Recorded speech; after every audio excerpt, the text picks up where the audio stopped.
You're listening to How to 20-something, the best podcast that helps both men and women navigate their 20s and learn how to adult across all aspects of their lives. We're going to focus on career, relationships, finances, fitness, nutrition, and all of the common challenges and obstacles a typical 20-something will face in this post-college life. I'm your host, Jess Diamond, and I am the CEO and founder of Jess Diamond Coaching, where I help young professionals get their shit together, gain their confidence, and own their life. No one prepares you for this adulting world, so allow me to help you feel like you are no longer a chicken running around with its head cut off, and that you actually know what the hell is going on and what your next step to take is. Welcome to How to 20-something. Welcome back to another episode of How to 20-something with me, your host Jess, and today I want to help you to stop shoulding all over yourself. God, I love puns. We all love to play the game of shoulda, coulda, woulda, and I'm here to help you reframe all of that and to know that no matter what, hindsight is always going to be 20/20. It's a tough concept to grasp for sure, but it's coming to terms with you made a decision based off of the information you had in that point in time. Then you learned something based on that outcome and beat yourself up over the better decision you could have made given this new information. I think it all really boils down to stop being so hard on your current self for the decisions your past self made. You can't go back in time, at least not yet. Time travel has not finalized at this current moment, and besides, if you've ever seen any time travel shows or movies, then you would know that it's dangerous to go back and change something as it throws your whole trajectory off and the entire world blows up. But anyways, we can't go back in time and do something different. All we have is right now. And the concept of shitting on yourself stems from uncertainty in the decisions you're making and society's pressure on you to get it right the first time around and be born into the adulting world having it all figured out, which is pretty absurd when you think about it because we are the toddlers and children of the adult world, and as a result have many, many mistakes to be made in our future and lessons to be learned. It's inevitable. There's a saying that I think fits well with this episode topic, and that is, the best time to plant a tree was 100 years ago. The second best time is right now. Meaning, sure, making a different decision a year ago would have put you in a better position today. Possibly. We can't even guarantee that. But let's say, for the sake of this episode, it would. You can still choose to change your path right now. It's not too late. Take your health, for example. If you had started your health journey last summer when you were feeling crappy about yourself, then by this summer, you would have looked and felt entirely different.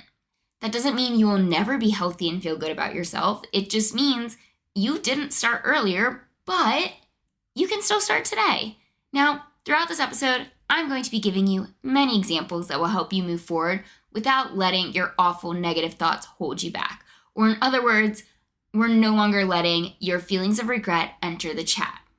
One of the biggest fears my clients come to me with is a fear of regret. They are so afraid they are going to make a wrong decision that will result in them looking back on this time in their life and feeling like they did it all wrong or missed out on a major opportunity. What I get to help them with is get really clear on what it is they want out of their life and then formulate the steps necessary to help them get there while simultaneously making sure they aren't the ones standing in their own way. And that whole process helps them to stop shitting all over themselves. I think we need to begin by first recognizing what is actually happening in your mind when you do begin the shitting process. When you shit on yourself, you are setting unrealistic expectations for yourself, either based on society's expectations for where you're supposed to be in your life by a certain age, or from your family and friends with what they say or by seeing where they're at in life, or worst of all, by yourself and the timeline you created based on those other factors. You might find yourself saying things like, I should be engaged by now. I should have $100,000 in my bank account. I should have a house. I should be promoted. I should have a great group of friends. I should have a better body. I should have it all figured out, and insert any other should that you conjure up for yourself. This way of thinking becomes prevalent in your early 20s and does not go away because this is usually the first time in your life, not the last, the first, where everyone in your same age bracket is off doing something different. And as you age, everyone will continue to be off doing something different from you. That doesn't mean you're doing life wrong or that you're behind. It simply means you're doing life differently than what you're seeing around you. Social media likes to constantly throw everyone else's lives in your face. And while you can delete the apps, it's still going to be pretty prevalent. We still have a natural tendency to compare ourselves and what we want to those around us. And up until graduating high school, everyone moved through life at a similar speed. Yes, some people were smarter, some were more athletic, some had jobs starting when they were in 9th grade, but for the most part, you guys all grew up together. Then, by high school graduation, a majority of people follow the college route. And by college graduation, everyone splits up to their own unique paths. For example, all of my friends had jobs lined up right after school, or they at least knew what they were doing next and where they were going. I had other friends know they were going to grad school, other friends who knew they wanted to move back home for a little bit. And here I was feeling really crappy about myself for not knowing where I was going next and getting ghosted by every job I received an interview for over that entire summer. It didn't help that everyone in my family would ask for updates all summer long, and I would say, if there was an update, I would be able to tell you. Fast forward to being out of school for a solid 5.5 years, and some friends are now back in school. Some are getting married this year. Some bought a house. Some got married right after graduation and have 2 kids now, which is crazy for me to think about. Others didn't get married but have kids now. Everyone is in very, very different places in life, and it can make you feel poorly about yourself because it provokes this self-talk of where you're supposed to be instead of acknowledging where you are and how far you've come. So I want to help you, well, honestly helping myself, because it's usually why I create these episodes, to feel better about our individual trajectories and how we show up day in and day out so we stop shooting all over ourselves. And this all stems from the comparison game. You're either comparing yourself to someone else or comparing yourself to where you thought you were going to be by a certain point in time. When you shit on yourself, you are making yourself feel inadequate or behind in life, and that causes a lot of unnecessary stress and anxiety, which then results in lower self-esteem. Low self-esteem is probably one of the most significant factors that demotivates you to do something about the part of your life that you feel behind in. So now, not only are you tearing yourself down for not reaching your self-imposed expectations, but you're also decreasing your likelihood of doing something about it because you're stuck in this, oh, fuck me mentality. And I think the most ironic part of shitting all over yourself is that you probably don't even want that specific life anyways. But since everyone around you wants it, you think that you need it or want it too. It's why I stress that if you're single, you need single friends as much as you need friends who are in healthy relationships. Take it a step further, if you have kids, you need friends who also have kids. If you feel all alone on your little island, you're going to start doubting every move you make, even though you originally got to your island by making decisions that aligned with your values and what truly matters to you, or with the way life unfolded itself for you. For example, when I lost my job during the pandemic, the job I originally struggled to land in the first place, I felt all alone on my little island. I couldn't control my furlough. I couldn't control the global pandemic. I couldn't control my friends' situations and that they got to keep their jobs, or the fact that the government wouldn't give me unemployment assistance for the first 3 months. Those were not my decisions to make. That's just the way life happened. However, what I did with my newfound free time was up to me. My decision to begin my personal training certification, to take up reading self-help books, listen to podcasts, and help my mental health in as many ways as possible was up to me.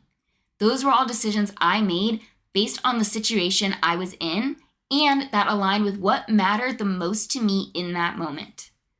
One of my pillars in my Own Your Life signature transformational system is control. And that's because we need to learn what we have control over and release the parts we don't.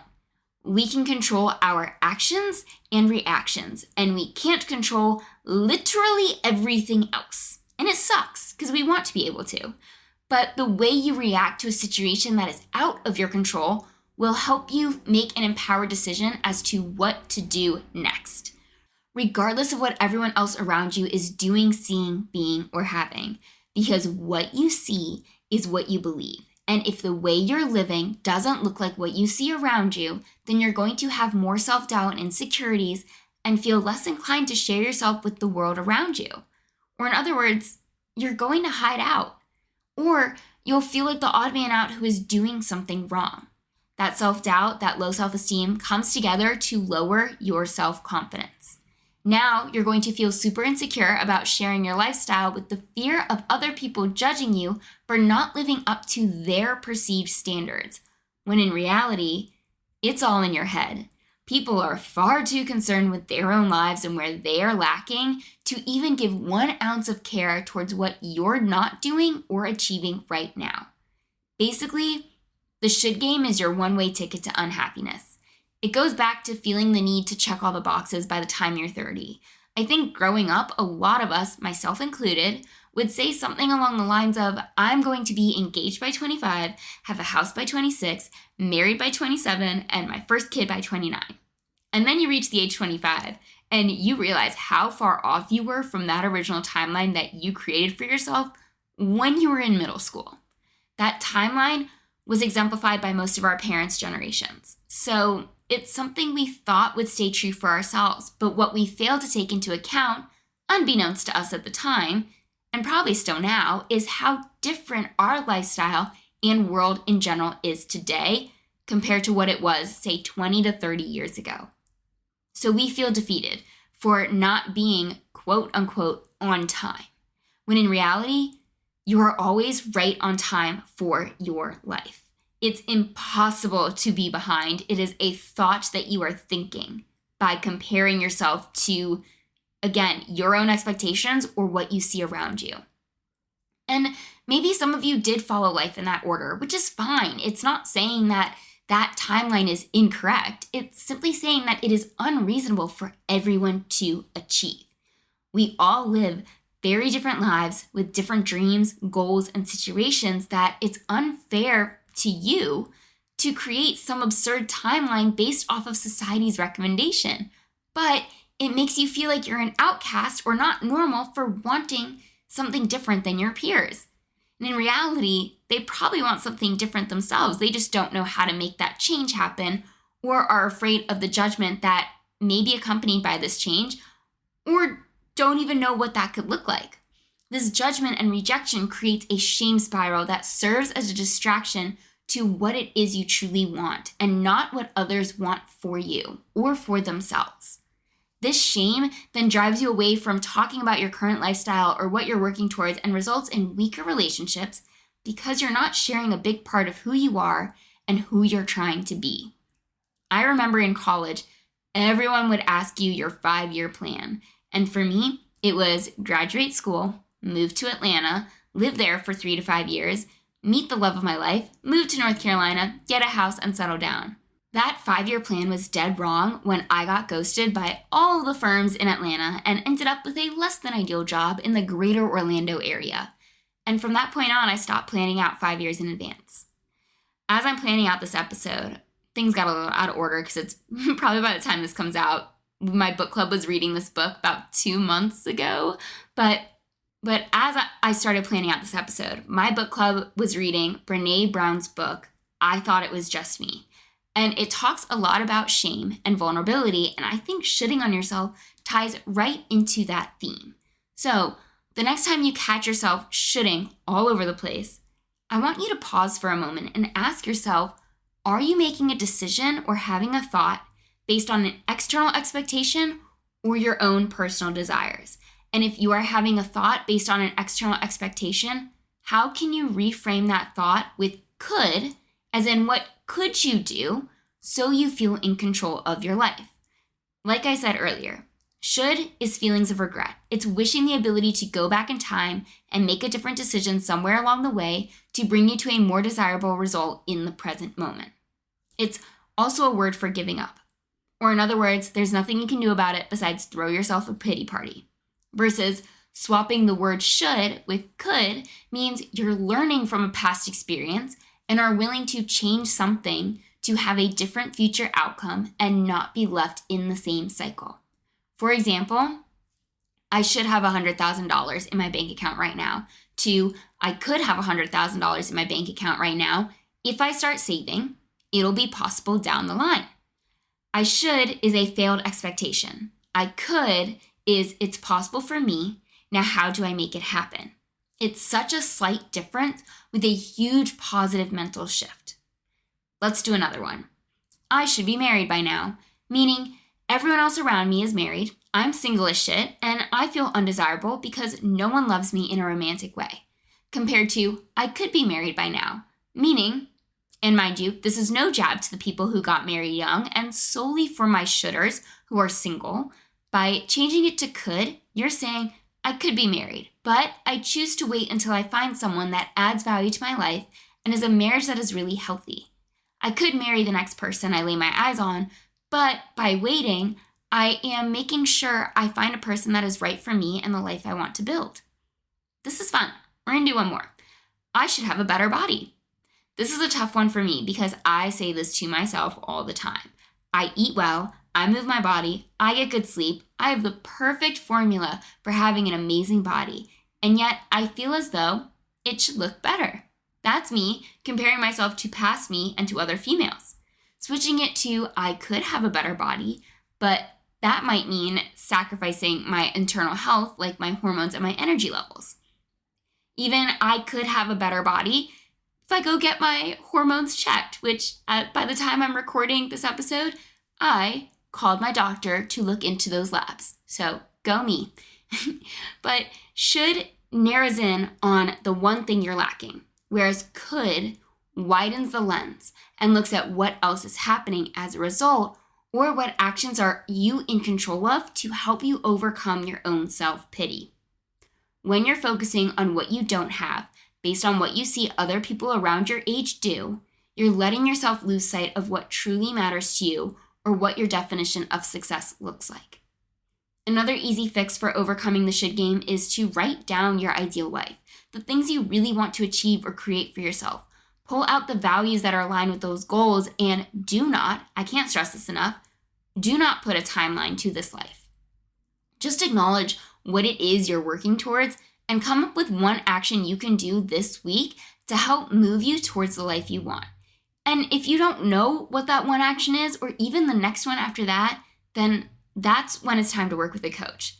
This is my specialty. I help create your roadmap and guide you along so you don't feel stuck in your current life. Think of me as the lion, the scarecrow, and the tin man, and you're Dorothy trying to get to Oz. So I'm guiding you along your yellow brick road to prevent you from getting lost. My coach, my business coach, teaches a yellow brick road system to organic marketing. But I feel this analogy also works to help you conceptualize how working with a coach moves you along your path of life. And the last tip I'm going to give to you to help you to stop shitting all over yourself is to limit your social media consumption. I know I mentioned this in the social media episode from a few weeks ago, but it's true. When you get caught up in the death scroll, you're exposing yourself to unrealistic portrayals of other people's lives. Remember, people are only going to show you their milestones. No one outside of my close circle knows when I have a breakdown or feel stressed beyond belief. Instead, my social media followers see success and happiness, or a story about a past struggle that I've already worked through. When you let go of all the shoulds in your life, you are releasing this giant pressure weighing you down to meet certain expectations in a certain order and on a certain timeline.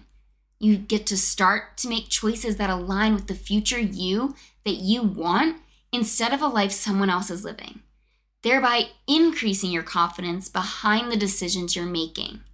Now you become better equipped to handle life's ups and downs and have more faith in the universe that you are exactly where you're supposed to be. You're not behind, you're not ahead, you are right on time. And you fully accept your life path for what it is that you're working towards and feel fully in control of any past, present, or future experience that comes your way. Now, like everything, changing your mindset is a process. So, for this next week, think about the most prevalent should you have in your life and find a way to start moving the needle from should to could to can to will. It's time that you start living life by your own terms. Shitting on yourself ain't cute, honey, so cut it out. I mean, we all do it. We're all guilty of it. But hopefully by now, as I wrap up this episode, you feel a little more equipped to standing strong with where you're at in your life and inspired to move forward. And like I said earlier, if you need help with this, if you need someone to guide you through your life and help you develop the confidence you need behind the decisions you're making and the path you're on, then please schedule a call with me. It's completely free, and it's just a way for us to connect and for me to get you started with how to alter your life for the better. All you have to do is click the Let's Chat link in the show notes and pick a day and time that works best for you. And as always, thank you for listening to another episode of How to 20-something. If you liked what you heard, if this episode resonated with you or you're taking action based on what you just heard, then please share it with a friend or post it on social media and tag me at coach.jessdiamond when you do, and then close out the social media apps so you don't get caught in the death scroll. But help me reach other 20-somethings who are shitting on themselves. Otherwise, this does conclude today's episode, and I can't wait to be in your headphones again next week with another brand new episode.